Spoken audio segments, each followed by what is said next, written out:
Hello everyone, Jai Hind CDS ND and CAPF aspirants. I am Vikas Kumar and I welcome you all in this complete series of science for CDS, NDA and CAPF. जी हाँ, हमने अपनी science में already bio शुरू कर रखी है and हमारे last के दो टॉपिक्स बच रहे हैं. उससे पहले की बायो हमने ऑलमोस्ट फिनिश कर ली है. तो लास्ट में भैया हमारे पास जो दो टॉपिक बच रहे हैं, तो जिसमें आज हम बात करेंगे आपकी डिजीज से रिलेटेड, और जो दूसरा टॉपिक हमारा बचेगा उसमें भैया हम बात करेंगे related to heredity and evolution.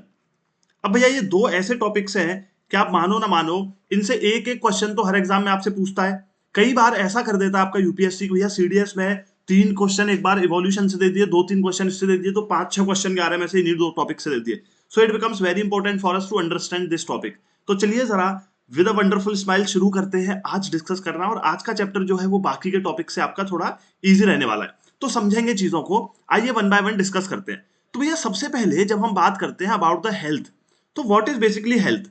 Health क्या है भैया? एक ये ऐसी कंडीशन है जहां पे आप फिजिकली, मेंटली और सोशली बहुत अच्छे से परफॉर्म कर सकते हो. अब आपने कहा okay sir, so it is a state of wellbeing physically, mentally and socially.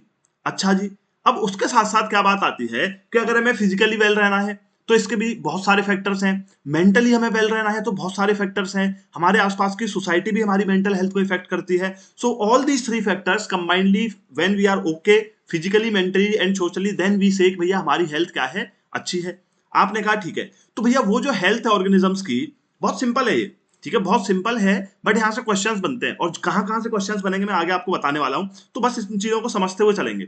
तो हमारी हेल्थ जो है एक स्टोरी की तरह है, तो प्यार से इसको समझेंगे. चलो आज की क्लास इजी रहने वाली है.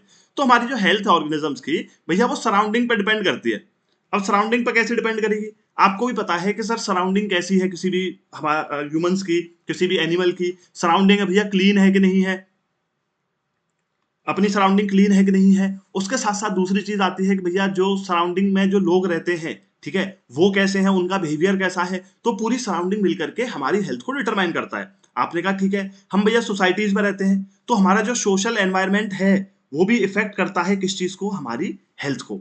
आपने कहा ठीक है, अगर भैया आपने देखा कि आपकी स्ट्रीट्स में बहुत सारा गार्बेज है, ओपन ड्रेनेज सिस्टम है, तो वहां ना पीने के लिए हमें अच्छा पानी मिल रहा है, और भैया हमें जो भी फूड मिल रहा है वो भी क्या है, वो भी प्योर नहीं है. ठीक है, वो भी क्या है, टॉक्सिकेटेड फूड है, प्योर नहीं है, तो वो भी हमारे अंदर क्या लेकर के आएगा, डिजीज लेके आएगा. तो सबसे पहला पॉइंट कि sir what is the good condition for a good health, कि sir when we are able to perform well physically, mentally and socially, and it always depends on the society and the environment. आपने कहा ठीक है. उसके साथ साथ भैया food healthy चाहिए.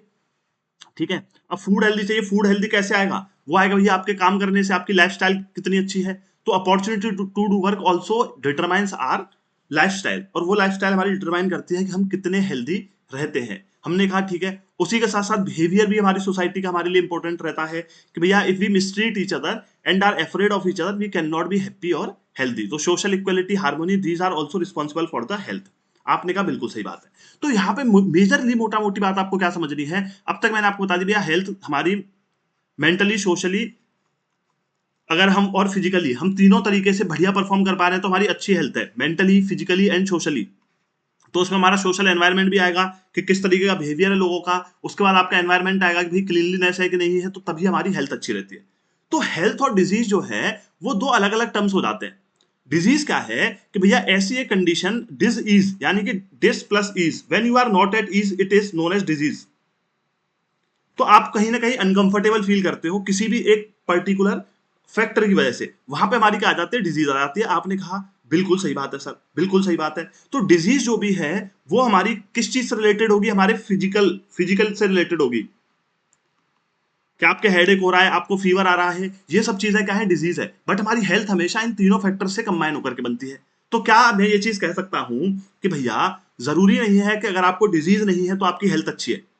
It is not at all important कि अगर आपको कोई डिजीज नहीं है तो आपकी हेल्थ अच्छी है, बिकॉज क्योंकि वो हमारे फिजिकल के साथ साथ मेंटल और सोशल बिहेवियर को भी बताता है जो एक गुड हेल्थ होता है. तो बस ये पॉइंट याद रखेंगे इनकेस आपका एग्जामिनर आपसे पूछता है तो. हमने कहा ठीक है सर, कोई दिक्कत नहीं है. So we can be in poor health without there being a simple cause in the form of disease, कि अगर हमें डिजीज नहीं है तब भी हमारी हेल्थ क्या है, पुअर हो सकती है. इतनी सी बात हमें याद रखनी है. उसके बाद आगे चलते हैं कि भाई डिजीज जो है हमारी, when there is a disease, either the functioning of one or more system of the body will change for the worse. These changes give rise to symptoms and signs of disease. तो ये हमारी body की कोई ना कोई functioning, अब आपको headache होने लग गया तो आप बहुत प्रॉपर्ली सोच नहीं पाओगे.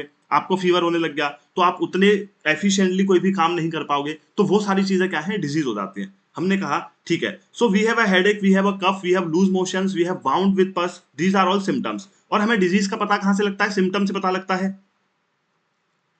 We always get to know about the disease कि हमें जो सिम्टम्स डेवलप होते हैं। आपने कहा ठीक है, for example a headache may mean by just examining stress और very rarely it may mean meningitis, ठीक है, और any of a dozen different diseases. अब ये मेनिनगिटिस क्या है, ये बताना चाह रहा है कि भैया आपके सिम्टम्स अलग अलग हो सकते हैं। हेडेक जो है वो कई सारी डिजीजेस का जो है सिम्टम हो सकता है। बिल्कुल सही बात है भाई, एक तो नॉर्मल हेडेक हो रहा है, आपको फीवर आ रहा है, हेडेक हो रहा है, आपको कोल्ड हुआ उसकी वजह से हो रहा है, आपको किसी चीज की स्ट्रेस है उसकी वजह से आपके हेडेक हो रहा है। उसी के साथ साथ कुछ बड़ी बीमारियां हैं जिनका सिम्टम हेडेक भी होता है, जैसे आपकी मेनिनगिटिस है। और ये भैया आपकी एनसीईआरटी में मेंशन्ड है, तो आपको याद रखना पड़ेगा। अगर आपका एग्जामिनर पूछता है, मैं इसीलिए कह रहा हूँ कि चैप्टर इजी है, मैं लाइट पढ़ा रहा हूँ, बट मैं हमें इसमें सारी चीजें हाईलाइट करता चलूंगा आपके लिए, जो एग्जामिनेशन पॉइंट ऑफ व्यू से आपके लिए इंपॉर्टेंट होंगी। तो मेनिनगिटिस क्या है, ये भैया आपकी ब्रेन और स्पाइनल कॉर्ड से रिलेटेड एक डिजीज है। तो आपको बस इतना याद रखना है कि अगर आपका एग्जामिनर पूछ लेगा meningitis is a disease related to brain and spinal cord, आपने कहा ठीक है। तो उसके बाद क्या होता है कि ये सिम्टम्स आते हैं, तो फिर हम फिजिशियंस के पास जाते हैं, हमारे टेस्ट होते हैं, लेबोरेटरी टेस्ट, और फिर हमें पता लगता है कि हमें कौन सी पर्टिकुलर डिजीज है। आपने कहा बिल्कुल बढ़िया। अब हमारी डिजीज के कुछ टाइप्स रहते हैं। सबसे पहली होती है एक एक्यूट डिजीज और एक होती है chronic disease. Acute disease boys and girls क्या है, कोई भी ऐसी डिजीज जो एक शॉर्ट पीरियड ऑफ टाइम के लिए आपके पास रहती है। जैसे आप सबको एक बार कोल्ड होता है सर्दियों में, कोल्ड हुआ तो कोल्ड होने पे आप बहुत टेंशन में आते हो, कभी नहीं आते हो, थोड़ा 2-3 दिन कोल्ड रहेगा और 2-3 दिन के बाद चले जाएगा, then you will be able to perform well. तो ये ऐसी डिजीजेस जो एक बहुत शॉर्ट पीरियड ऑफ टाइम के लिए आती है, इन्हें हम बोलते हैं क्या, acute disease. So disease that last only for short period of time, तो वो एक्यूट डिजीज है। हमने कहा ठीक है, जैसे common cold, common cold is basically viral disease. जो सबसे ज्यादा क्वेश्चन यहाँ से बनते हैं वो यही बनते हैं, कौन सी वायरल है, कौन सी बैक्टीरियल है, कौन सी प्रोटोजोआ कर रहे हैं, कौन सी वॉर्म्स कर रहे हैं, कौन सी फंगाई कर रही है, उसकी पूरी लिस्ट मैंने आगे बता रखी है आपको, तो थोड़ा पेशेंस रखेंगे। तो मैंने आपको बताया कि जो शॉर्ट पीरियड ऑफ टाइम के लिए रहेंगे भैया वो एक्यूट डिजीज है, और जो जो थोड़ा लॉन्गर पीरियड ऑफ टाइम के लिए जो डिजीज रहते हैं वो क्रोनिक डिजीज है। जैसे मैंने आपसे कहा भैया आपको ब्लड प्रेशर की बीमारी हो गई, तो क्या वो शॉर्ट पीरियड है, नहीं सर, लाइफ लॉन्ग रहेगी। मैंने आपसे कहा कि भैया आपको शुगर हो गया, ठीक है, यानी कि डायबिटीज, आपको डायबिटीज हो गया, तो क्या डायबिटीज कोई ऐसी बीमारी है, नहीं सर ये तो बहुत लॉन्ग टर्म तक रहेगी। आपको एचआईवी हो गया, ये कैसी डिजीज है, ये ऐसी डिजीज है सर जो बहुत लंबे टाइम तक परसिस्ट करेंगी और वो एक बहुत ही लॉन्गर रन में हमारी हेल्थ को इफेक्ट करेंगी। तो ऐसी डिजीज को हम क्या बोल देते हैं, क्रोनिक डिजीज बोल देते हैं। ठीक है, तो कुछ ऐसी बीमारियां होती हैं that last for long time even as much as life time and are called chronic disease. अब देखो एक चीज ध्यान देना, मैं इस चैप्टर को लाइट इसलिए पढ़ा रहा हूं क्योंकि जो चीजें हमारी रहती है उनमें प्रॉपर नोट्स बनवा के आपको फुल इंटेंसिटी से बताता हूं। बट जो इजी चीज है वो आपको कभी कभार इजी भी लगनी चाहिए। It is not at all necessary कि एक इजी टॉपिक कोई मैं एकदम आपको बड़ा करके बताऊं, वो मेरी आदत नहीं है। जो एग्जाम ओरिएंटेड चीज है वहां पे मैं फोकस करवाऊंगा, बट इनकी डेफिनेशन याद रखना क्योंकि ये भी एग्जाम में पूछ सकता है। ठीक है, अच्छा, तो एग्जांपल ऑफ इन्फेक्शन कॉजिंग एलिफेंथियासिस, कौन से, ये किससे होता है, ये वॉर्म से होता है, मैं ऑलरेडी पढ़ा चुका था आपको। इसमें क्या होता है, आपका जो पैर है भैया हाथी की तरह फूल के मोटा हो जाता है, तो which is very common in some parts of India. ये क्या है, आपकी क्रोनिक डिजीज है। Chronic disease therefore have very drastic, बहुत लॉन्ग टर्म इफेक्ट होता है लोगों की हेल्थ पे as compared to acute disease. और एक्यूट डिजीज क्या है भैया, बहुत शॉर्ट पीरियड ऑफ टाइम के लिए रहती है, तो कोई मेजर इफेक्ट हम अपनी हेल्थ पे वो नहीं डालते जो भी क्रोनिक डिजीज होते हैं। आपने कहा ठीक है। उसके बाद जो दूसरे टाइप की डिजीज आती है वो आती है infectious and not non infectious. अब इन्फेक्शियस डिजीज कौन सी होती है कि भैया all those diseases which are caused by the microbes, कि बैक्टीरिया, ठीक है, फंगाई, प्रोटोजोआ, वॉर्म्स, जितने भी आपकी बीमारियां कर रहे हैं वो क्या है, इन्फेक्शियस डिजीज है, यानी कि जिनका कॉज क्या रहता है, where microbes are the immediate cause of the disease, वो क्या है, आपकी इन्फेक्शियस डिजीज है। वो सब ठीक है। और नॉन इन्फेक्शियस कौन सी है, कि जहां पे माइक्रोब्स रिस्पॉन्सिबल नहीं है। तो सर कौन रिस्पॉन्सिबल है, वो भैया आपकी इंटरनली जनरेट होती है। इंटरनली कैसे जनरेट होगी, जैसे फॉर एग्जांपल, एग्जांपल के साथ समझते चलो। एग्जांपल मैंने आपको दिया कि भैया जैसे हम ब्लड प्रेशर की बात करते हैं, आपको हाई ब्लड प्रेशर की बीमारी हो गई। तो हाई ब्लड प्रेशर की बीमारी क्यों हुई, क्योंकि मैंने आपको बताया था कि भैया आपकी जो आर्टरीज हैं, जो आपकी आर्टरीज हैं उनमें क्या है, कोलेस्ट्रॉल जम गया, कोलेस्ट्रॉल जम गया। तो उससे क्या हुआ कि भैया जितना ब्लड को, अब ब्लड क्या है जो पंप होकर के आएगा, ठीक है, जो ब्लड पंप होकर के आएगा एओर्टा से, वो ज्यादा प्रेशर लगाएगा इसकी वॉल्स पे, तो इसी बीमारी को हम बोल देते हैं हाई ब्लड प्रेशर। तो क्या इसका कोई इमीडिएट कॉज माइक्रोब था, एक सिंपल सी बात बताओ मेरे साथियों, इसका कोई कॉज जो है वो माइक्रोब्स था। आपने कहा no sir, microbe is not the cause for this disease. तो ये कैसे जनरेट हुई? इंटरनली जनरेट हुई, आपकी ईटिंग हैबिट्स खराब होने की वजह से वो इंटरनली आपकी जनरेट हुई। दूसरा मैंने आपको एग्जांपल दिया भैया डायबिटीज का। डायबिटीज में क्या हुआ कि सर डायबिटीज किसी माइक्रोब से हुई नहीं हुई, ये क्या हुआ कि भैया आपका जो इंसुलिन था, जो आपके पेनक्रियास थे, उन्होंने इंसुलिन बनाना कम कर दिया, और इंसुलिन बनाना कम कर दिया तो insulin regulates the sugar level in your blood, तो शुगर लेवल बढ़ने लग गया, तो फिर आपके इसके लिए इंजेक्शंस लेते हो। So all those disease where microbes are not the immediate cause but are generated internally are known as non infectious disease. इतना सा फर्क है, तो याद रखना है disease where microbes are immediate cause तो वो इन्फेक्शियस डिजीज है, हमने कहा ठीक है। दूसरा on the other hand there are also diseases that are not caused by infectious agents, they cause but they are not caused by external causes but spread in the community, तो उनको बोल देते हैं नॉन इन्फेक्शियस। आपने कहा ठीक है, for example some cancers are caused by genetic abnormalities, high blood pressure can be caused by excessive weight and lack of exercise, तो ये मेरी कौन सी डिजीज हो गई? नॉन इन्फेक्शियस हो गए। आपने कहा बहुत बढ़िया। यहां से आपका एक बार पीवाईक्यू पूछा गया है तो आप बात को समझोगे मैं यहाँ क्या बताना चाह रहा हूँ आपको। छोटा चैप्टर है, अच्छा है, इंटरेस्टिंग है, तो प्यार से समझ लो। Peptic ulcers and Nobel prize. देखो पेप्टिक अल्सर्स क्या होते हैं? जो हमारा पेट होता था, जो हमारा स्टमक है, उसमें अल्सर्स हो जाते थे, छाले हो जाते थे। तो अर्लियर जब हमारे पास इतनी एडवांसमेंट नहीं था तो लोगों को ऐसा लगता था कि भैया ये क्या है, एसिडिटी रिलेटेड पेन है और ये ब्लीडिंग कर देता था आपके स्टमक के अंदर। तो अर्लियर लोगों के अंदर एक नोशन क्या था कि ये खराब लाइफस्टाइल की वजह से, एक स्ट्रेसफुल लाइफ की वजह से एसिड का ज्यादा सीक्रेशन हो जाता है और उससे हमारे पेप्टिक अल्सर्स हो जाते हैं। तो लोगों का मानना ये था कि भाई बिकॉज ऑफ एक लाइफस्टाइल खराब होने से, स्ट्रेसफुल लाइफ से ये आपके पेप्टिक अल्सर्स हो जाते हैं और इनका कोई ट्रीटमेंट नहीं है। तो बहुत सालों तक लोगों को ऐसा लगता रहा। फिर क्या हुआ, एक ऑस्ट्रेलियन फिजिशियन थे, जिनका नाम था रॉबिन वॉरेन। उन्होंने क्या करा, उन्होंने जब वो ट्रीटमेंट करते थे अपने पेशेंट्स का, तो उन्होंने स्टमक में ना ऑब्जर्व किया कि भैया कुछ बैक्टीरियाज हैं, कुछ कर्व्ड बैक्टीरियाज हैं, और उन बैक्टीरियाज का नाम दिया उन्होंने हेलिकोबैक्टर पायरोली। तो उन्होंने बोला कि भैया ये जो बीमारी है ना पेप्टिक अल्सर्स की, ये कोई अनट्रीटेबल डिजीज है ही नहीं, ये क्या है, एक बैक्टीरिया की वजह से हो रही है जिसका नाम है हेलियोबैक्टर पायरोली। और उस बैक्टीरिया को अगर हम एंटीबायोटिक से मार देंगे भैया तो आपकी बीमारी सही हो जाएगी। तो जो बिल्कुल ही लोगों को अब तक लगता था कि दिस डिजीज कैन नॉट बी ट्रीटेड, उसका यहाँ ट्रीटमेंट दे दिया इन्होंने, किसने? रॉबिन वॉरेन ने, आइडेंटिफाई करके कि it is caused by the bacterias, not by the stressful life और the secretion of the acid automatically by the our stomach. तो इन्होंने क्या करा, रॉबिन वॉरेन ने भैया बताया कि हेलिकोबैक्टर पायरोली रिस्पॉन्सिबल है पेप्टिक अल्सर्स के लिए, और इन्होंने देखा कि कुछ कर्व्ड बैक्टीरियाज हैं लोअर स्टमक में। He notice the signs of inflammation were always present around this bacteria. तो इनके साथ साथ इनके जो क्लिनिकल फेलो थे, आप देखते हो एक डॉक्टर होता है, एक डॉक्टर के साथ बंदा बैठता है, तो इनके एक क्लिनिकल फेलो थे बेरी मार्शल। उन्होंने इनकी स्टडी में इंटरेस्ट दिखाया और वो सक्सेसफुली उन्होंने क्या करा, लैब में उन बैक्टीरियाज को कल्टीवेट कर लिया। जैसे आज कल्चर होता है आपका, कल्चर टेस्ट में क्या होता है, एनीवन कल्चर में क्या होगा, जैसे मेरा कोई भी बॉडी पार्ट इन्फेक्टेड है तो वहां से क्या कुछ टिश्यूज लेंगे और उनको क्या करेंगे, एक एग्जामिनेशन में रखते हैं और ये देखते हैं कि कितनी जल्दी और कितने रैपिडली ये है ग्रो कर रहे हैं बैक्टीरिया या माइक्रोब्स या जो भी चीज है, उसको बोलते हैं हम कल्चर, यूरेन कल्चर, ठीक है, और ब्लड कल्चर। ये सारी रिपोर्ट्स होती हैं डिफरेंट डिफरेंट बीमारीज को जानने में। तो इसी कल्चर की वजह से बेरी मार्शल क्या करते हैं, वो भैया सक्सीड, वो इन बैक्टीरियाज को कल्टीवेट कर लेते हैं और फिर ये दोनों मिलकर के श्योर हो जाते हैं, मार्शल और वॉरेन, कि भैया ये डिजीज जो है वो कोई ऐसी डिजीज नहीं है जिसको हम ट्रीट नहीं कर सकते, but it can be treated by killing this bacteria using the antibiotics. Antibiotics का प्रोसीजर मैं आगे आपको बताऊंगा। देखो एंटीबायोटिक्स का सिंपल सा प्रोसीजर होता है, antibiotics are always used to treat the diseases which are caused by the bacteria. कौन से पैथोजन के लिए यूज होते हैं? बैक्टीरिया के लिए। अब सिंपल सी एक बात बताओ सर, बैक्टीरिया के लिए क्यों यूज होते हैं? कि बैक्टीरिया अपने मैकेनिज्म के लिए ना एक सेल वॉल बनाता है। सो दीज एंटीबायोटिक्स क्या करती हैं, they block this cell wall, formation of this cell wall, इसको ब्लॉक कर देती है। अब जब सेल वॉल का फॉर्मेशन ब्लॉक हो गया तो इसके जो भी सेलुलर मैकेनिज्म है वो प्रॉपरली फंक्शन नहीं कर पाते और वो बैक्टीरिया क्या होता है, खत्म हो जाता है, डेड। इसीलिए हम यूज करते हैं किसको, एंटीबायोटिक्स को, in the treatment of bacterial disease. क्या सर ये वायरल डिजीज में भी होता है? नहीं। क्यों नहीं होता? क्योंकि वायरसेस जो है वो कोई सेल वॉल नहीं बनाते, अपनी बॉडी के मैकेनिज्म यूज नहीं करते, वो आपके सेल का ही सिस्टम यूज करते हैं।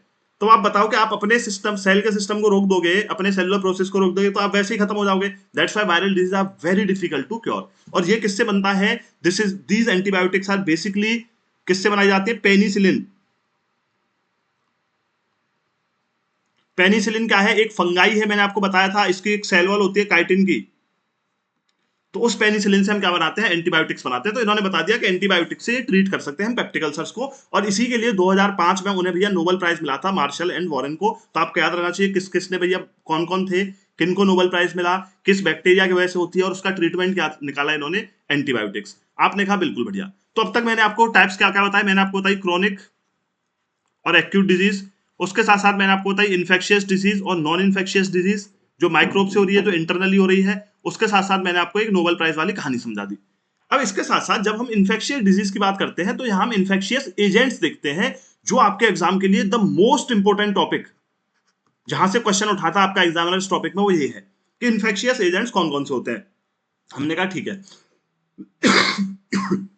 तो भैया आपके वायरस हो गए, बैक्टीरिया हो गए, फंगाई हो गई, प्रोटोजोआ हो गए, वॉर्म्स हो गए, ये सारे के सारे क्या है, इन्फेक्शियस एजेंट्स हैं, वो माइक्रोब्स हैं जो आपकी बॉडी के अंदर डिजीज लेकर के आते हैं। अच्छा जी, अब जरा देखते हैं, और some disease are also caused by multicellular organisms like worms, कोई दिक्कत नहीं है। सबसे इंपॉर्टेंट क्या है, देखो मैंने कंप्लीट लिस्ट बना दी है, जो डिजीज आपकी एनसीईआरटी में मेंशन्ड है वो तो इसमें है ही, उसके अलावा जो इंपॉर्टेंट डिजीज, वायरल डिजीज है, बैक्टीरियल डिजीज है, प्रोटोजोआ डिजीज है, सब मैंने डाल दी है। तो इनको प्लीज याद रख लेना कि वायरल डिजीज आपकी कौन कौन सी होती है, कॉमन कोल्ड, जो आपको कफ एंड कोल्ड होता है, that is caused by the virus. तो कभी भी ये मत सोचना कि आपको सर्दी लग गई इसीलिए, मतलब आप ठंड में रहे तो आपको कोल्ड हो गया, नहीं।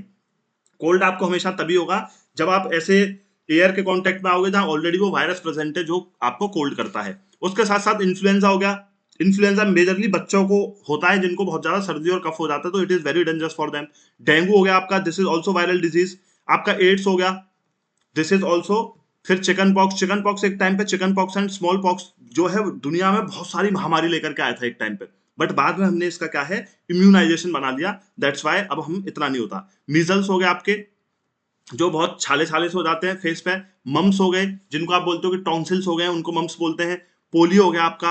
हेपाटाइटिस हो गया। अब याद रखना, हेपाटाइटिस की 3 कैटेगरी होती है, ए बी सी, और हेपाटाइटिस में जो बी कैटेगरी होती है उसको हम एसटीडी भी बोलते हैं, यानी sexually transmitted disease. Please remember my things. Swine flu हो गया, रेबीज हो गया, all this disease are basically the disease which are caused by the virus. उसके साथ साथ बैक्टीरियल डिजीज कौन कौन सी होती है, टाइफाइड हो गया भैया आपको।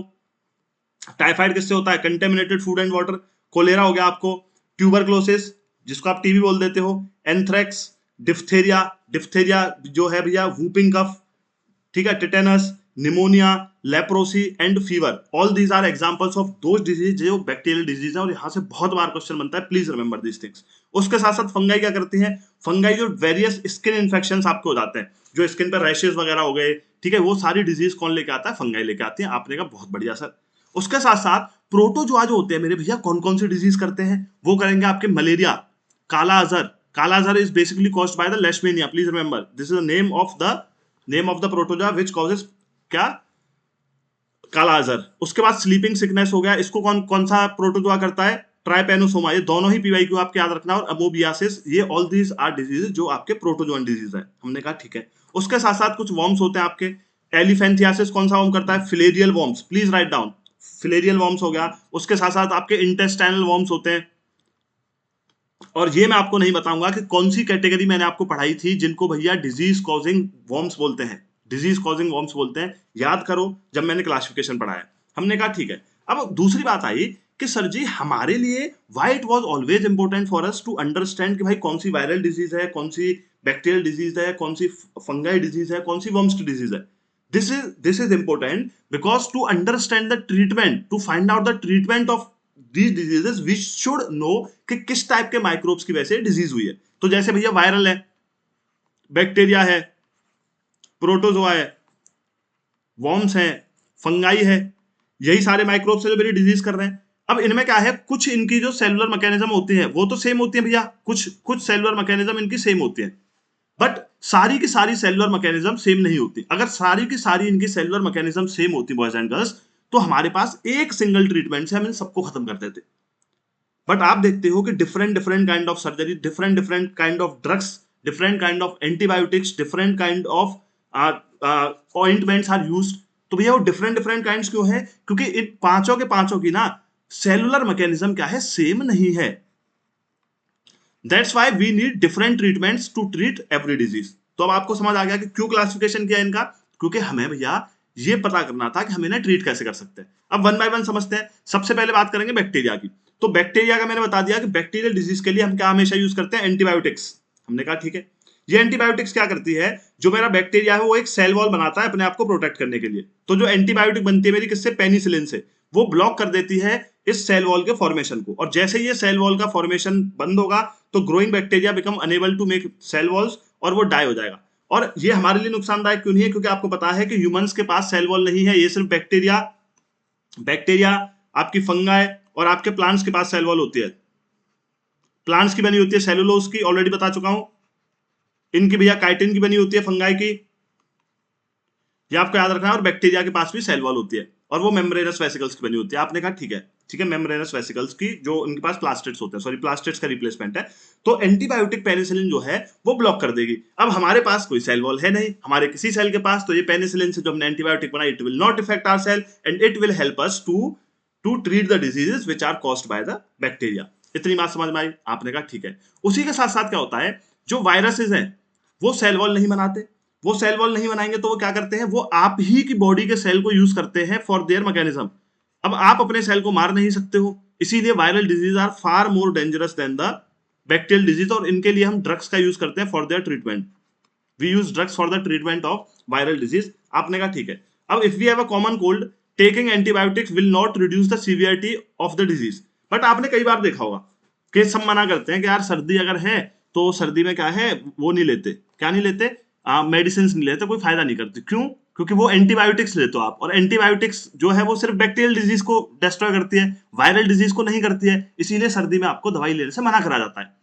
लेकिन उसके साथ साथ कई बार आपने ऑब्जर्व करा होगा, अगर आपने दवाई ली तो थोड़ा रिलैक्सेशन तो आपको मिलता है। वो इसलिए क्योंकि उस कॉमन कोल्ड के साथ जो वायरल डिजीज है उसके साथ कुछ बैक्टीरियल इन्फेक्शन, जैसे फीवर हो गया, आपको हेडेक हो गया, ये सब क्या है, बैक्टीरियल इन्फेक्शन है, तो वो इनको कम कर देती है, तो इसकी सीवियरिटी कम हो जाती है आपके कोल्ड की। बस इतना सा आपको याद रखना है। However if we get a bacterial infection along with the viral cold, taking antibiotics will help. Even then antibiotic will work against the bacterial part of the infection, not the viral infection. आपने कहा ठीक है sir. अब ये देख सकते हो इस पेज से भैया खूब सारे रिपीटेड क्वेश्चन आते हैं, तो याद रखना। ये क्या है, सार्स है, ठीक है, सार्स वायरस है, तो ये वायरल डिजीज होगी आपकी। ये क्या भैया, राउंड वॉर्म है, एस्केरिस, जिसको आपने बोल दिया फ्रॉम द स्मॉल इंटेस्टाइन, तो ये क्या करता है, आपके इंटेस्टाइनल वॉर्म्स में आता है एस्केरिस, मैं ऑलरेडी हालांकि पढ़ा चुका था। ये लेशमेनिया है। लेशमेनिया क्या है, प्रोटोजोआ, ये कौन सी डिजीज करेगा, काला आजार।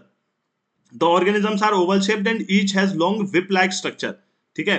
One organism is dividing while a cell of the immune system has gripped on the two whips of the individual organism and is sending cell processes up to eat up the organism. ये चीज आपको याद रखनी है। उसके साथ साथ ये आपका पीवाईक्यू है, भैया आपके एक्ने जो होते हैं, जो आपके एक्ने हो जाते हैं स्किन पे, वो किसकी वजह से होते हैं, स्टेफिलोकोकियाई, ठीक है। स्टेफिलोकोकियाई एक बैक्टीरिया है जिसकी वजह से आपके एक्ने होते हैं। ये क्या है भैया, ट्राइपेनोसोमा है, ये भी प्रोटोजोआ है। ये किसके लिए रिस्पॉन्सिबल है, फॉर द स्लीपिंग सिकनेस। तो इस पे से खूब क्वेश्चन आए एनसीईआरटी का आपके, तो आपको याद रखना है कि भैया आपकी स्लीपिंग सिकनेस कौन कर रहा है, एक्ने किस वजह से हो रहे हैं, काला आजार किस वजह से हो रहा है, इंटेस्टाइनल वॉर्म्स कौन से हैं, सार्स वायरस जो है वो कौन सी डिजीज करता है, ये चीज आपको याद रखनी पड़ेगी। अब जरा आते हैं आगे, सिंपल है ना चैप्टर, मजा आ रहा होगा आपको। Means of spread. अब बहुत सारे मीन्स ऑफ स्प्रेड होते हैं। देखो सबसे पहली बात तो कई बार क्या होता है, कुछ डिजीज होते हैं मेरी कम्युनिकेबल डिजीज। कम्युनिकेबल डिजीज वो डिजीज होती है विच कैन बी कम्युनिकेटेड, यानी transferred from one person to other. जैसे मैंने आपको कॉमन कोल्ड का एग्जांपल दिया, जैसे मैंने आपको टीबी का एग्जांपल दिया, तो इन कंडीशंस में क्या होगा कि एयर के कांटेक्ट में वो बैक्टीरिया आ जाता है और या वायरस आ जाता है, तो वो दूसरे इंसान के अंदर आ जाता है। तो भैया यहाँ से सिंपली मैंने क्या बताई कि भैया ये डिजीज कौन सी है, एयरबॉर्न डिजीज है, एयर से आ गई आपके पास डिजीज। दूसरा क्या है भैया, वाटर से भी डिजीज आ जाती है, कि भैया कोई भी जो है एक वायरस जो है वाटर में मिल गया, वो वाटर बिना प्रोसेस हुए घरों में पहुंच गया, वो किसी ने पी लिया, जैसे कोलेरा फॉर एग्जांपल, वो किससे हो गई, आपके वाटर से हो गई। उसी के साथ साथ सराउंडिंग से भी आपको कई सारी डिजीज हो जाती है। क्या आप किसी ने कोई चीज यूज करी, वो चीज आपने भी यूज कर ली, तो उसके कुछ स्किन इन्फेक्शन थे, वो आपको भी स्किन इन्फेक्शन हो गए। So these are various, there are various causes. इन्हीं के साथ साथ कुछ वेक्टर्स होते हैं जो माइक्रोब्स हैं, जो डिजीज लेकर के आते हैं। So all these are the causes जिनकी वजह से आपको डिजीज हो रही है। तो आइए जरा समझते हैं। तो कम्युनिकेबल डिजीज कौन सी है, the disease which can be communicated. हमने कहा ठीक है, such disease causing microbes can spread through the air. This occurs through the little droplets thrown out of an infected person who sneezes और cough. जैसे आप स्नीज करते हो, आपका कफ आता है, तो एयर में वो माइक्रोब्स आ जाते हैं। Someone standing close by can breathe in this droplets and the microbes get a chance to start a new infection. वो नई बॉडी में पहुंच गए। आपने कहा ठीक है। ऐसी डिजीज का एग्जाम्पल क्या है? जैसे कॉमन कोल्ड है, निमोनिया है, ट्यूबरक्लोसिस है, ये all these are examples of communicable disease. आपने कहा ठीक है, तो ये एग्जाम्पल भी आपका एग्जाम आपसे पूछ सकता है। ऑब्वियसली जो ज्यादा क्राउडेड लिविंग कंडीशंस होंगी वहां ज्यादा एयरबोर्न डिजीजेस फैलने के चांसेस रहेंगे, क्योंकि ज्यादा लोग एक छोटे से एरिया में रह रहे हैं, तो भैया जल्दी जल्दी जो वायरस है, बैक्टीरिया है, वो फैलेगा। उसके साथ साथ क्या होगा, वाटर के थ्रू भी हो सकता है। जैसे फॉर एग्जाम्पल कि किसी का एक्सक्रीटा जो किसी डिजीज से इन्फेक्टेड है, ठीक है, from any gut disease such as cholera, वो मिक्स हो गया ड्रिंकिंग वाटर से, ठीक है, और वो ड्रिंकिंग वाटर यूज कर लिया जो लोग नियर बाय रहते हैं उन्होंने, तो the cholera causing microbes will enter a healthy person through the water they drink and cause disease in them.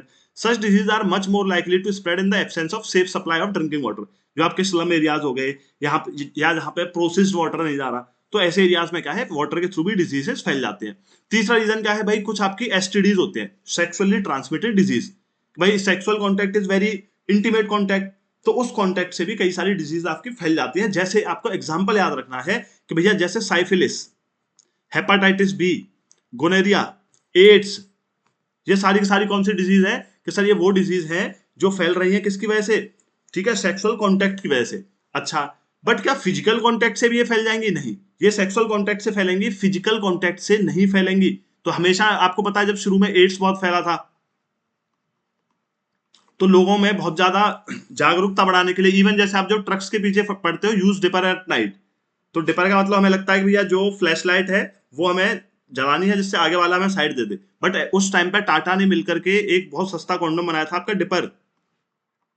मैं हाल फिलहाल एक रील देख रहा था, तो उससे मैंने देखा, फिर मैंने सर्च करा, तो मैंने कहा यार बात तो सही है। तो dipper was the name of that condom, क्योंकि जो ट्रक ड्राइवर्स थे वो अलग अलग जगह जाते थे, कॉन्टैक्ट सेक्सुअल कॉन्टैक्ट में आते थे, और उन लोगों में एचआईवी बहुत फैल रहा था। सो यूज डिपर एट नाइट का मतलब ये था।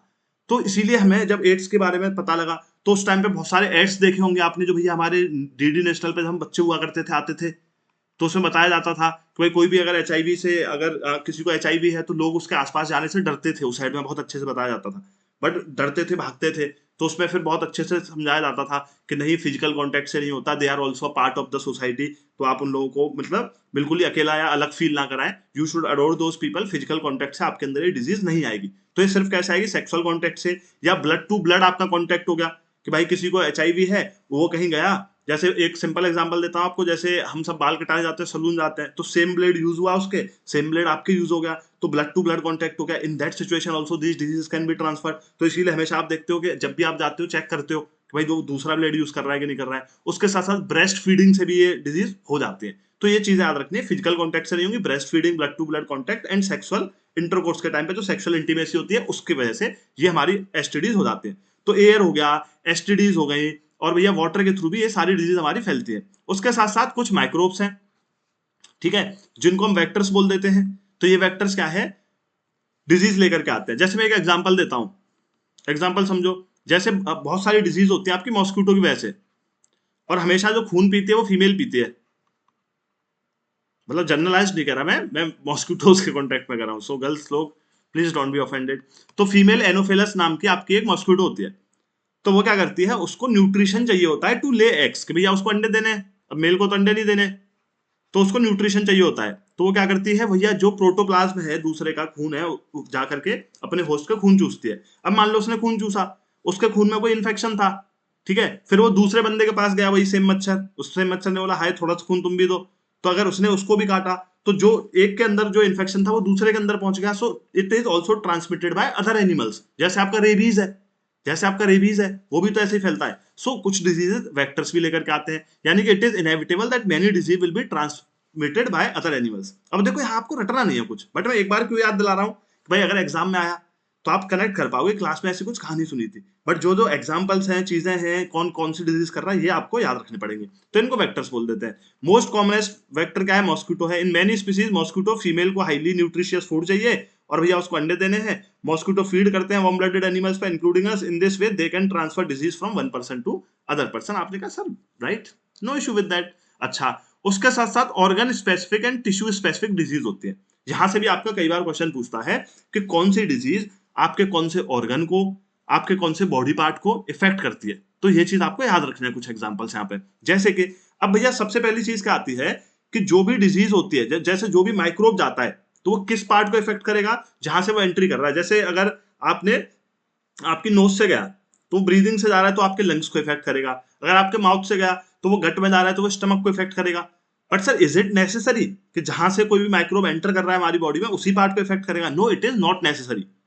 It is there but it is not necessary. जैसे आपका HIV है वो लिम्फ नोड्स को डिस्टर्ब करता है जाकर के, ठीक है, अब गया कहीं से भी वो, बट लिम्फ नोड्स पे पहुंचेगा वो। तो भैया जो है ये जो माइक्रोब्स हैं, ऐसा हुआ क्या over a period of time in microbes ने अडेप्टेबिलिटी ले आई अपने अंदर कि हमें किस पार्ट को जाकर के इफेक्ट करना है। सबने अपना अपना काम बांट लिया कि मैं इसके लिवर को दुखी करूंगा, मैं इसके स्टमक को दुखी करूंगा, ठीक है, मैं इसके लूज मोशंस लगाऊंगा, और मैं भैया इसके lymph node immune system destroy कर दूंगा, और मैं इसका लिवर डिस्ट्रॉय कर दूंगा। तो इस तरीके से अलग अलग माइक्रोब्स ने ना बेहतरीन तरीके से अपना सिस्टम बिठा लिया।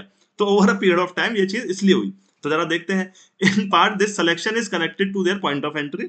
If they enter from air तो भैया वो लंग्स को जाएंगे, ठीक है, और ट्यूबरक्लोसिस करेंगे। ट्यूबरक्लोसिस कैसी डिजीज है सर? बैक्टीरियल है, ऑलरेडी बता चुका हूं। उसके साथ साथ अगर वो माउथ से जा रहे हैं तो भैया गट में जाएंगे वो, जैसे टाइफाइड है आपका कॉजिंग बैक्टीरिया, और they can go to the liver like the viruses that cause jaundice. तो jaundice is a viral disease, इसको भी ऐड कर लेना। और भैया जॉन्डिस किसको इफेक्ट करता है? लिवर को इफेक्ट करता है, याद रखना। ट्यूबरक्लोसिस किसको इफेक्ट करता है? आपके रेस्पिरेटरी सिस्टम को, आपके लंग्स को इफेक्ट करता है। But this needn't always be true कि जो HIV है भैया वो जो है आपके सेक्सुअल ऑर्गन से एंट्री करता है, बट वो लिम्फ नोड्स पे जाता है। लिम्फ क्या है? ऑलरेडी बता चुका हूं मैं। लिम्फ क्या है कि some amount of blood from my capillaries flow out, ठीक है, जिसमें कि मेरे क्या नहीं होते? रेड ब्लड सेल नहीं होते, प्रोटीन होता है, प्लाज्मा होता है, और व्हाइट ब्लड सेल होते हैं। वो बाहर आ जाता है, और जब वो बाहर आता है तो कलरलेस रहता है क्योंकि RBC नहीं है उसमें, और वो सेलुलर स्पेस में आकर के जमा हो जाता है, उसको हम बोलते हैं लिम्फ। तो लिम्फ नोड्स जो है वो फैट को ट्रांसफर करने में हेल्प करते हैं, और जो एक्सिव फ्लूइड वापस आया था, मैं पूरी स्टोरी आपको बता दी थी। तो लिम्फ नोड्स जो है आपकी बॉडी के अंदर, ठीक है, वहां पे जाकर के HIV जो है इफेक्ट करता है। देखो HIV का मेजर इफेक्ट क्या होता है ना, ये खुद में बीमारी नहीं है, but it will effect the WBC और the immune system of your body. It weakens the immune system. इसका नाम ही है HIV, human immuno deficiency virus. भाई ये इम्यूनो डेफिशिएंसी इम्यून सिस्टम की को बहुत ही ज्यादा लो कर देगा। अगर आपको भैया जुकाम भी हुआ तो एक न्यूमोनिया में बदल जाएगा। एक सिंपल आपको लूज मोशंस लगे तो आपको पता लग रहा है कि आपको बहुत बड़ी बीमारी हो गई। तो ये क्या करता है? आपके इम्यून सिस्टम को खत्म कर देता है। तो HIV खुद में बीमारी नहीं है जो आपको खत्म करती है, ये क्या करती है? इम्यून सिस्टम को इतना वीक कर देती है कि बाकी की बीमारी इंसान को खत्म कर देती है। तो भैया ये चीज होती है। तो malaria causing microbes entering through mosquito bite, but वो लिवर में जाते हैं। मलेरिया किसको इफेक्ट करता है? लिवर को, and then to the red blood cell. तो ये कौन सा बीमारी कौन से ऑर्गन को इफेक्ट कर रही है, यहां से क्वेश्चन बनेगा, इन्हें याद रखना, एक जगह लिख लेना। अच्छा, वायरस कॉजिंग जैपनीज एनसेफेलिटिस और ब्रेन फीवर। तो आपको पूछ सकता है कि भाई ब्रेन फीवर की जगह आपको एग्जांपल ये दे देगा, जैपनीज एनसेफेलिटिस, ठीक है भैया, किस चीज को इफेक्ट करता है, किस चीज से रिलेटेड बीमारी है, तो इसको बोलते हैं ब्रेन फीवर। या आपको बोल देगा कि भाई the brain fever is commonly known as, तो आप बोलोगे जैपनीज एनसेफेलिटिस। तो नाम याद रखने हैं, but it goes to infect the brain. अब ब्रेन फीवर है तो ब्रेन पे ही जाएगा। चलो कोई नहीं, अब आते हैं आगे। अब क्या होता है, जैसे ही हमें डिजीज का पता लगा, हमारी बॉडी को जैसे डिजीज का पता लगता है, हमारी बॉडी बहुत एक्टिव हो जाती है। हमारी बॉडी का इम्यून सिस्टम यानी कि व्हाइट ब्लड सेल, जिनको आप बोलते हो सोल्जर ऑफ योर बॉडी, वो आपकी बॉडी के मैकेनिज्म को फास्ट करते हैं कि हम जल्दी से जल्दी इस डिजीज से लड़ें, जितने भी नंबर ऑफ माइक्रोब्स हैं उनको मार करके हम खत्म करें। तो आपकी बॉडी का इम्यून सिस्टम एक्टिव हो जाता है। अब जब इम्यून सिस्टम आपका एक्टिवेट होता है तो आपकी बॉडी को कुछ सिम्टम्स दिखते हैं, जैसे आपका इन्फ्लेमेशन हो जाएगा, आपको फीवर आ जाएगा, आपको हेडेक होगा। तो इन चीजों को कभी नेगेटिव मत लिया करो कि हेडेक हो रहा है, फीवर आ गया, इन्फ्लेमेशन हो गया। क्यों नहीं नेगेटिव लेना है? क्योंकि भैया इस टाइम पे आपकी बॉडी लड़ रही है किससे? बीमारी से। तो सर हमें फीवर और हेडेक दिलाना जरूरी था? हाँ, क्यों जरूरी था? क्योंकि उस टाइम पे आपकी बॉडी रेस्ट करेगी, आप रेस्ट करोगे तो इन्हें और ज्यादा एनर्जी इन्हीं के लिए बचेगी। आप भागोगे नहीं बुखार में कि आज तो रनिंग करके आता हूं, गलती से भाग लिए तो भैया इनको कम एनर्जी मिली टू फाइट द माइक्रोब्स, और माइक्रोब्स तो खुश हो गए कि ये तो वैसे ही वीक है और ये और भी बॉडी वीक कर रहा है, मजे ही मजे, मस्त एकदम खाते पीते रहो, मजा आ रहा है। आप क्या करोगे? एकदम कंबल लोगे, पैरासीटामोल लोगे, चैन से एकदम लेट जाओगे एक दो दिन कि तू एक काम कर, इन्हें पहले खत्म कर, मैं जब भी उठूंगा। तो ये जो सारे सिम्टम्स है, इन्फ्लेमेशन, फीवर, हेडेक, कब आते हैं? जब आपका इम्यून सिस्टम जो है एक्टिवेट होता है, उसी के ये सिम्टम्स होते हैं, अगर आपसे एग्जामिनर पूछता है। तो most of these common effects depend on the body's immune system, ठीक है, is activated in response to infection. An active immune system recruits many cells to the affected tissue to kill off the disease causing microbe। वहां सारे WBC पहुंच जाएंगे आपके, एकदम armour suit पहन के, तलवार वलवार लेके, AK-47 वगैरह जो भी है उनके पास, कि बोला अब आओ तुम कौन कौन है, खत्म करो इन्हें। This recruitment process is known as inflammation As a part of this process, there are local effects such as swelling and pain, general effects such as fever. In some cases, the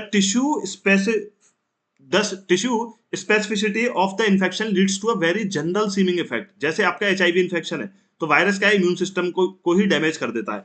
तो इसलिए HIV में क्या होता है, मैं already बता चुका हूं कि बॉडी जो है फाइट नहीं कर सकती माइनर इन्फेक्शंस को, इसीलिए ultimately it is these infections that kill people suffering from HIV/AIDS. It is not the HIV/AIDS which kills, but it is because of the lowering of the immune system.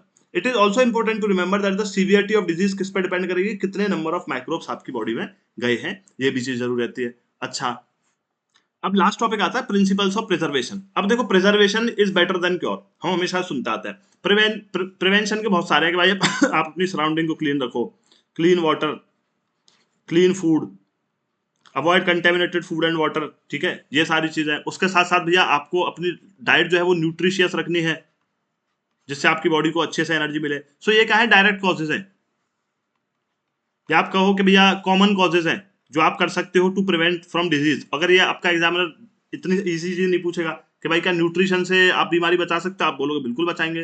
वो आपसे ये नहीं पूछेगा क्या clean environment रहने से बीमारी बचा सकते हो, बिल्कुल बचा सकते हो। तो ये तो कॉमन सेंस से अगर पूछा तो आप कर लोगे। मैंने क्या चीज डाली है जो आपका एग्जामिनर पूछ सकता है और जिसके बारे में जानना जरूरी है। तो ये तो क्या थे, कॉमन थे। फिर उसके साथ साथ कुछ स्पेसिफिक चीजें भी हैं जो हम करते हैं to prevent this diseases, to prevent this disease, और उसको हम बोलते हैं क्या, इम्यूनाइजेशन, वैक्सीनेशन। अब इम्यूनाइजेशन का मतलब क्या है कि भैया वैक्सीनेशन का देखो कॉन्सेप्ट ही ये है, सिंपल सा सब कॉन्सेप्ट है, सबको पता भी होगा। कोरोना आके जिनको नहीं पता था उनको भी लग गया होगा पता। वैक्सीनेशन में क्या होता है कि आपके इनएक्टिव माइक्रोब्स आपकी बॉडी में भेजे जाते हैं of any particular disease causing inactive microbes को आपको इंजेक्ट किया जाता है। जैसे ही वो इंजेक्ट हुए तो आपका WBC एकदम आर्मर सूट पहन के आ जाता है उस जगह, बोला अरे यार कुछ खतरनाक चीज आ गई बाहर से, तो खत्म करने, और वो पूरी जान से कोशिश करेगा, पूरी जान से कोशिश करेगा उन्हें खत्म करने की। अब दो कंडीशन बनी, एक तो पॉजिटिव कि हाँ वो खत्म कर पाया तो बहुत बढ़िया, एक बनी नेगेटिव, गलती से खत्म नहीं कर पाया वो तो इनएक्टिव माइक्रोब से। इनएक्टिव माइक्रोब से तो आपकी बॉडी को जब भी कोई नुकसान नहीं होगा। तो अब हमेशा देखते हो जब आप कभी भी वैक्सीनेशन लगवाते हो आपको बुखार आता है।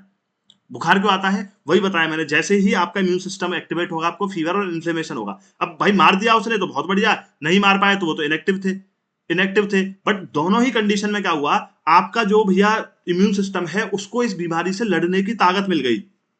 तो नेक्स्ट टाइम जब ये जाएगा तो ये इसको खत्म कर देंगे। जैसे आपने सुना हो किसी को एक बार डेंगू हो गया दोबारा नहीं होगा, एक बार डेंगू हो गया दोबारा नहीं होगा। सो दिस इज बेसिकली कि एक बार कोई बीमारी हो जाती थी तो फिर वो रिपीटेडली आपको ज्यादा देखने को नहीं मिलेगी। और द जो वैक्सीनेशन का है, vaccination is basically a process of befooling your immune system कि हाँ भैया कुछ बाहर से आया है और तू अपनी तैयारी एकदम पूरी रख। ये कॉन्सेप्ट था हमारे वैक्सीनेशन का। ये आया कहां से था, इन्हीं चीजों से आया था कि सर्टेन चाइना में और इंडिया में जो है भैया जो लोग थे उन्हें, जो मिल्कमैन वगैरह थे, उन्हें काउपॉक्स नहीं होता था। अब उन्हें काउपॉक्स नहीं होता था, जब स्मॉल पॉक्स आया दुनिया में बहुत ज्यादा, तो जो जिन्हें काउपॉक्स नहीं होता था उनकी स्किन रगड़ी जाती थी उन लोगों से जिनको स्मॉल पॉक्स है। तो देखा कि उन्हें स्मॉल पॉक्स भी नहीं हो रहा। अब उन्हें स्मॉल पॉक्स भी क्यों नहीं हो रहा, क्योंकि काउ पॉक्स और जो स्मॉल पॉक्स है वो काफी ज्यादा माइक्रोब सिमिलर थे। तो ये पता लगाया गया कि भाई इन लोगों में ऑलरेडी काउपॉक्स की इम्यूनिटी थी तो इन्हें स्मॉल पॉक्स भी नहीं हो रहा। तो इसी से इमर्ज हुआ ये प्रोसेस कि अच्छा तो फिर तो हम वैक्सीनेशन का जुगाड़ बैठा सकते हैं। तो फिर इसीलिए वहां से वैक्सीनेशन शुरू हो गया। तो याद रखेंगे, immune system first sees an infectious microbe, it respond against it and then remembers it specifically. याद रहता है उसे कि कौन आया था लड़ने मेरे से। सो द नेक्स्ट टाइम जब वो पर्टिकुलर माइक्रोब आएगा या उसका क्लोज रिलेटिव आएगा जो उससे मिलता जुलता होगा, immune system respond with great vigour. आपने कहा ठीक है, this eliminates the infection even more quickly than the first time. This is known as immunisation. Many such vaccines are now available for a whole range of infectious disease and provide disease-specific means of prevention. These are vaccines against tetanus, diphtheria, whooping cough, measles, polio। इन सारी disease के लिए बच्चों को ही शुरू में ही हम क्या करते हैं, इम्यूनाइजेशन दे देते हैं। These form the public health program of childhood immunization for preventing infectious disease। आपने कहा हाँ सर इतना तो पता है, लेकिन कुछ डिजीज ऐसे जैसे some hepatitis virus which cause jaundice are transmitted through water। अब इंडिया में क्या होता है कि भैया हम सब बहुत इतनी अच्छी लाइफस्टाइल नहीं है कि हम एकदम शुरू से ही विराट कोहली वाला है, एकदम बिस्लरी वाला पानी पी रहे हैं। हम सब क्या है, लड़ मर के एकदम बढ़िया अपना जीवन बनाने की कोशिश करते हैं। तो इंडिया में बेसिकली होता क्या है कि ये हेपाटाइटिस वायरस की ज्यादा जरूरत नहीं पड़ती लोगों को इम्यून देने की, क्योंकि बच्चा जो 4-5 साल तक जब तक होता है वो गंदा पानी पी पी के इस जॉन्डिस से ऑलमोस्ट लड़ चुका होता है।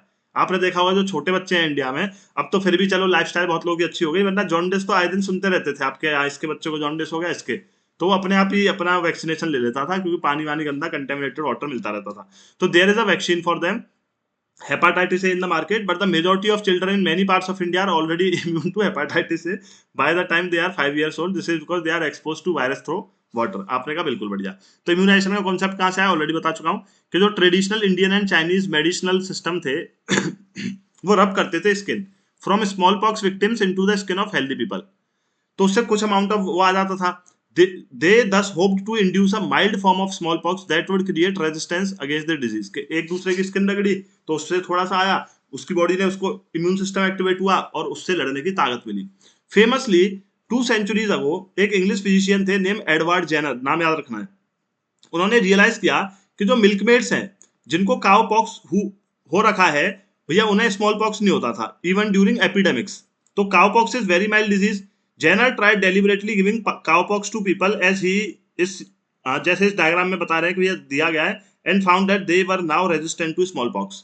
तो इसने भी क्या करा कि ये जो मिल्कमैन थे उन्हें काउ पॉक्स होता रहता था, उन्हें स्मॉल पॉक्स नहीं हुआ, तो इसने लोगों को काउ पॉक्स देना शुरू कर दिया। This was because the small pox virus जो है काफी मिला जुला होता है काउ पॉक्स से। Cow is a vacca in Latin and cowpox is vaccinia. From these roots the word vaccination has come into use. तो किसका काम था ये, एडवर्ड जेनर का था कि भैया आपसे अगर नाम पूछ ले तो बता देना। सो दिस इज बेसिकली इतना छोटा सा चैप्टर था और बहुत माइल्ड है चैप्टर, इसीलिए मैंने बहुत ज्यादा लोड नहीं डाला आप लोगों के ऊपर। बट ये सारे फैक्टर्स, सारे नाम, कौन सी डिजीज कौन से ऑर्गन को इफेक्ट कर रही है, कौन सी वायरल है, कौन सी क्रोनिक है, कौन सी कम्युनिकेबल है, इन्फेक्शियस क्या है, प्रोटोजोआ कौन सी डिजीज करते हैं, बैक्टीरिया कौन सी करते हैं, these things are very important for you people to remember. So please do that thing, please do that thing. हालांकि मैं आज हेरिटी पढ़ाने वाला था बट एक लाइट सडन चली गई थी, तो वो थोड़ा लंबा चैप्टर है, तो मैंने कहा अब टाइम भी नहीं होता, तो मैंने ये खत्म कर दिया है। कल की क्लास में मैं आपको हेरिटी एंड इवोल्यूशन कराता हूँ, उसके बाद आपकी बायो बिल्कुल कंप्लीट हो जाएगी। जो एक दो टॉपिक मेरे को एडिशनल लगेंगे उनकी 8-8 10-10 मिनट की मैं छोटी वीडियोस आपको देता रहूंगा। सो बी इन टच और टेलीग्राम ज्वाइन कर लेना। मैं सारी की सारी पीडीएफ अब तक की जो क्लासेस की हुई है वो मैं आपको वहां पे भेज दूंगा। चलिए, तो आज की क्लास में इतना ही। आज तो मजा आएगा एकदम कहानी की तरह, ठीक है। बट सारी क्लास, ये पहली क्लास होगी हमारी जो लाइट है, फिर कल से हम बढ़िया वाली क्लास करेंगे। तो मिलते हैं कल, तब तक के लिए बाय एवरीवन, जय हिंद गाइस।